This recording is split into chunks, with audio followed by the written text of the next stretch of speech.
ಎಲ್ರಿಗೂ ನಮಸ್ಕಾರ. ಇವತ್ತು ಯುಗಾದಿ ಹಬ್ಬ. ಇದನ್ನು ಹೊಸ ವರ್ಷ ಅಂತಲೂ ಕರೀತಾರೆ. ಹೊಸ ಸಂವತ್ಸರದ ಆರಂಭ ಕೂಡ. ನಮ್ಮನೆಯಲ್ಲಿ ಪುಟ್ಟ ಪುಟ್ಟ ಗಿಡಗಳು ಇಷ್ಟೊಂದು ಹೂ ಬಿಟ್ಟಿರೋದನ್ನು ನೋಡಿ ಅವುಗಳು ಹಬ್ಬನ ಆಚರಿಸ್ತಿದ್ದಾವೇನೋ ಅಂತ ಅನ್ನಿಸ್ತು ಒಂದ್ಸಲ.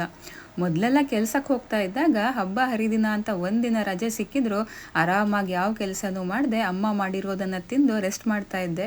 ಇವಾಗ ಮನೆಯಲ್ಲೇ ಇರೋದ್ರಿಂದ ಈ ಥರ ಹಬ್ಬಗಳನ್ನು ಆಚರಿಸೋಕೆ ತುಂಬಾ ಉತ್ಸಾಹ ಜಾಸ್ತಿ.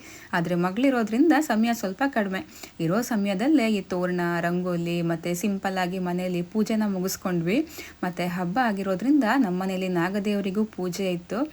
ಇದನ್ನು ಮುಗಿಸ್ಕೊಂಡು ಇನ್ನು ಹಬ್ಬದ ಅಡುಗೆ ಮಾಡಬೇಕು ಅಂತ ಮನೆಗೆ ಬಂದ್ವಿ. ಇವತ್ತು ಅಮ್ಮ ಊಟಕ್ಕೆ ಮಾವಿನಕಾಯಿ ಚಿತ್ರಾನ್ನ, ಪಾಯಸ, ಅನ್ನ, ಬೆಂಡೆಕಾಯಿ ಪಲ್ಯ, ಮಜ್ಜಿಗೆ, ಕೋಸಂಬರಿ, ವೆಜಿಟೇಬಲ್ ಕರಿ ಎಲ್ಲ ಮಾಡಿದರು. ಮತ್ತು ಪ್ರತಿ ಸಲ ಈ ಹೋಳಿಗೆನ ನಾವು ಅಂಗಡಿಯಿಂದ ತಂದು ತಿಂತಿದ್ವಿ.